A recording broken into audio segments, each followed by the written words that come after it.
आपको पूरी दुनिया में घूम जाओ, आप पूरे ब्रह्मांड में घूम जाओ, करण जौहर जैसी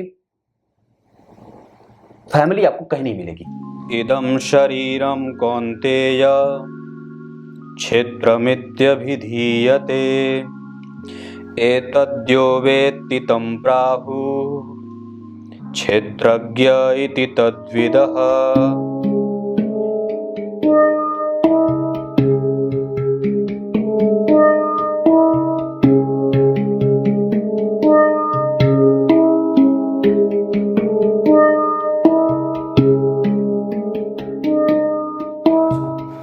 नमस्कार, एक बार फिर से उपस्थित हूं आप सबके सामने मंगलवार के बाद बुधवार के कार्यक्रम में।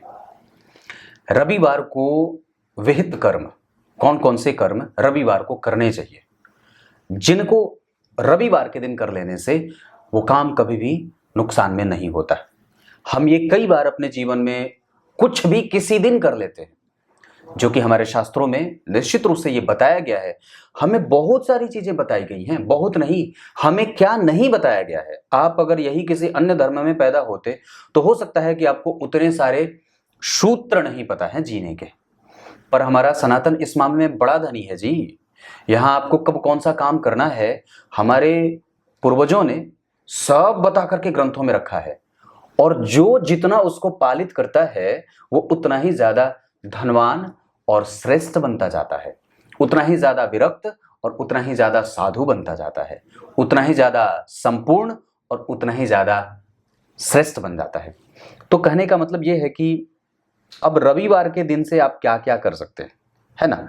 रविवार को आप क्या क्या कर सकते हैं, इस पे जब मंथन होती है तो कुछ सूत्र हैं जो याद रखने वाले हैं। जैसे मैंने यहाँ लिखा है कि रविवार को आपको कभी भी जैसे हमारे यहाँ जैसे जो नीतीश जी हैं, नीतीश कुमार जी माननीय, तो अगर उनका राज्याभिषेक हुआ और अगर वो रविवार को हो जाए, मतलब किसी भी मंत्री पद के लिए कोई भी आपको पद मिल रहा हो जिसमें आप राजा के तुल्य हो, बड़े अच्छे पद पे हो, तो रविवार का दिन बड़ा अच्छा होता है। अब जरा विचार करो, रविवार को सारे ऑफिस बंद होते हैं, रविवार को ही सारे ऑफिस बंद है, तो ये यहां से बात समझ में आती है कि ग्रंथ में क्या बात कही। अब सोचो अंग्रेजों की चाल कैसी। हमारे यहाँ का जो सीधा था उन्होंने उसको उल्टा कर दिया। हमारे यहाँ का सीधा क्या था, रविवार को आपको राज्याभिषेक करना है, राजतंत्र और प्रजातंत्र आदि में रविवार को ही कारोबार शुरू करो, राजा का राज्याभिषेक बना दिया जाए, उद्घोषणा होने के बाद उनको उस दिन राजगद्दी पे बिठा दिया जाए, उनका अभिषेक कर दिया जाए, पूजित कर दिया जाए, उनको पूजनीय बना दिया जाए जनता के द्वारा, और उस दिन उन गधों ने जो है वो छुट्टी कर दी। सच में ये मंदबुद्धि होते हैं अंग्रेज गोरे। अब देखो, उत्सव रविवार को मना दिया जाता है। 15 अगस्त अगर रविवार को हो जाए तो हम क्या कहते हैं, मारो ये कैसा पता नहीं आज कैसा 15 अगस्त आ गया जो रविवार को ही हो गया, छुट्टी भंग हो गई। तो ये उत्सव तो रविवार को ही मनाना है। शिवरात्रि, चतुर्थी, नागपंचमी, दुर्गाष्टमी आदि आदि जो त्योहार हैं या कोई भी उत्सव घर में हो, वो व्रत उपवास है। जो आपके अनुसार से उत्सव रविवार को पड़ जाए कोई आवश्यक नहीं है, पर अगर वो उसी दिन पड़ जाए, या आपका विवाह, कोई मांगलिक कृत्य, कोई आपके घर में कोई बड़ा आयोजन हो, जन्म दिवस हो जाए, या कुछ भी अच्छा काम जो आप उत्सव के स्वरूप मनाना चाहते हैं, वधु प्रवेश, वधु आगमन, कोई नया काम जो आपके जीवन में आपके लिए संस्कारों से युक्त हो, आप रविवार को कर सकते हैं।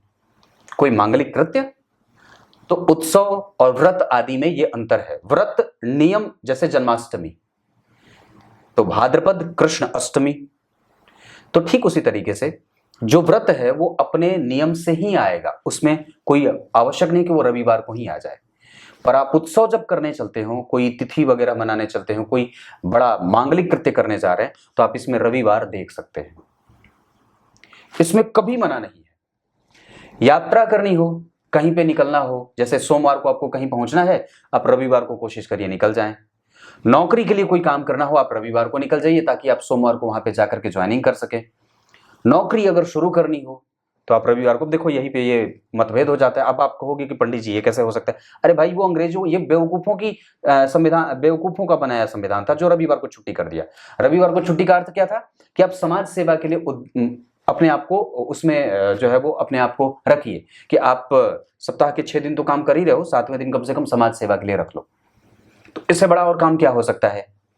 जहां आपके रविवार के दिन घर से बाहर निकलने का कारण क्या था कि आप समाज के लिए घर से बाहर निकल रहे हो, और उन्होंने उस दिन क्या कर दिया उल्टा, कि आपको 6 दिन समाज के लिए दे दिया और 1 दिन आपको अपने लिए दे दिया, उल्टा घुमा दिया। ये क्लॉकवाइज एंटी क्लॉकवाइज वाली बात है। इसी वजह से ये संविधान तो नपुंसक हो गया है कई बार मेरे कहने से।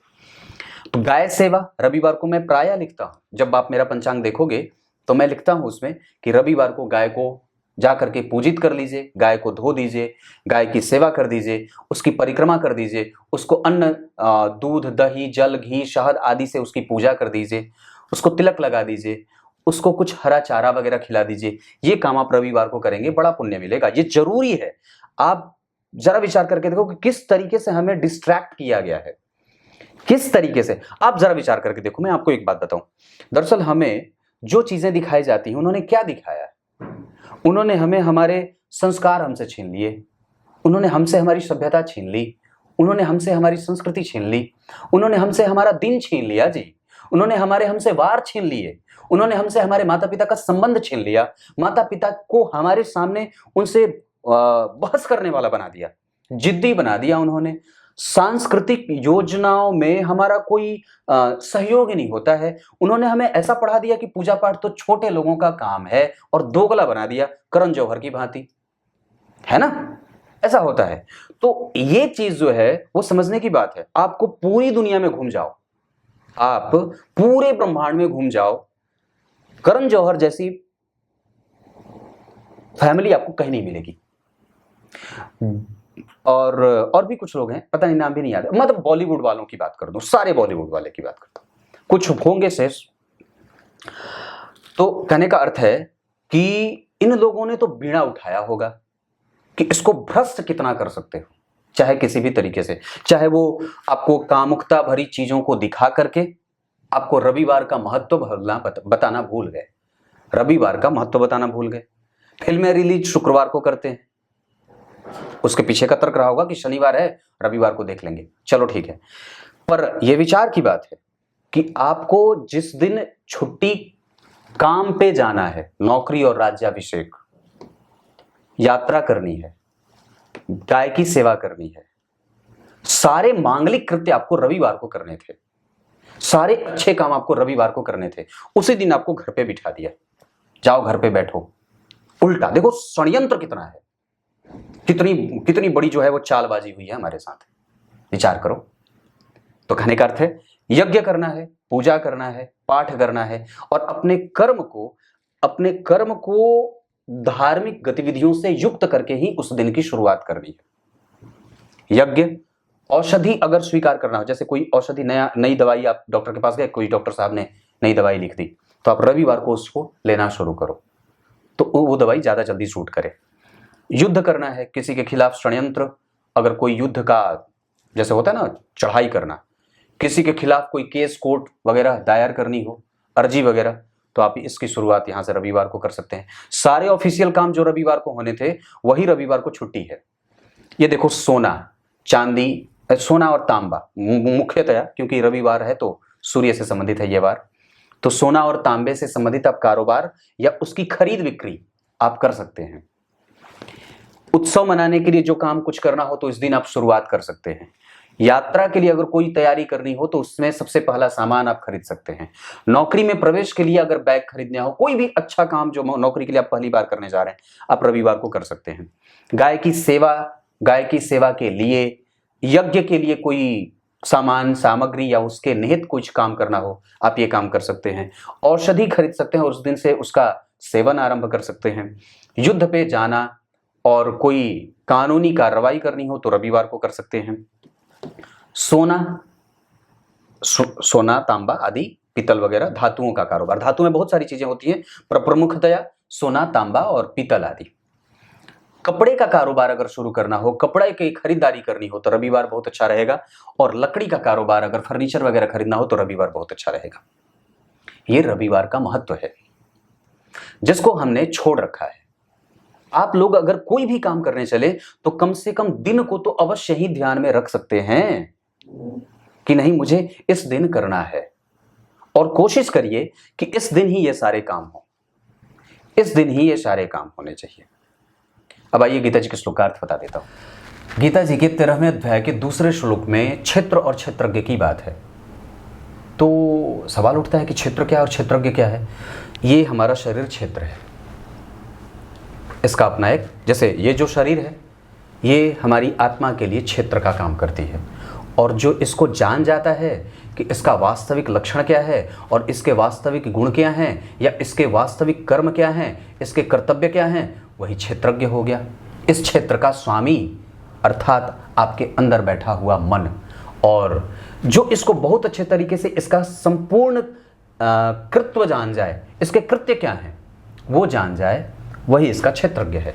तो सवाल यहाँ पे अर्जुन ने पूछा था कि ये क्षेत्र कौन है और क्षेत्रज्ञ किसे कहते हैं। तो भगवान ने क्या जवाब दिया, ये शरीर जो तुम्हारा जो बाहर से दिख रहा है ये क्षेत्र है, और जो इस शरीर के वास्तविक कर्मों को समझ जाए कि ये शरीर किसी को दुख देने के लिए नहीं, जैसे किसी को दुख देना मतलब क्या होता है, आप झाड़ू लगा रहे हैं, झाड़ू लगाते हैं, मैं भी लगाता हूँ रोज, तो सामने से अगर किसी कीड़े को आपने देख लिया कि वो तैर रहा है, जा रहा है, निकल रहा है अपनी यात्रा पे, तो आप जानबूझ करके तो उसको नहीं मारोगे।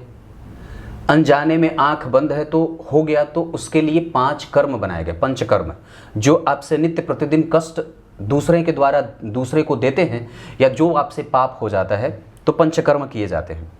पर अगर जान के हो रहा हो तो आप तो नहीं करना चाहोगे, बचोगे ही। यही इस शरीर का कर्तव्य है कि किसी भी तरीके से, अब यहाँ पे क्या बात जोड़ दी गई कि जाने और अनजाने में इस क्षेत्र के द्वारा और क्षेत्रज्ञ के द्वारा कभी किसी को तकलीफ ना हो। क्षेत्र क्या, आपका शरीर, जैसे आपके घर का क्षेत्र है, एरिया बना है 5 एकड़ का, तो आपका क्षेत्र हो गया, और उसका मालिक कौन, वो जमीन जिसके नाम पे रजिस्ट्री है। तो उस जमीन के वास्तविक हकदार को ये पता है कि मुझे इस जमीन पे मंदिर बनाना है, इस शरीर को मंदिर बनाना है, या फिर इसको क्या बनाना है, कुछ आप उल्टा जोड़ लो, जो भी जो गंदा हो। इसका वास्तविक इस्तेमाल क्या है कि ये क्षेत्रज्ञ को पता है, उसका अधिपति वही क्षेत्रज्ञ है, और क्षेत्र उसके अंतर्गत उसकी संपत्ति। कुछ इसी तरीके से आज के कार्यक्रम का समापन करते हैं। तब तक के लिए इजाजत दीजिए, कल एक बार फिर से उपस्थित होंगे आप सबके सामने।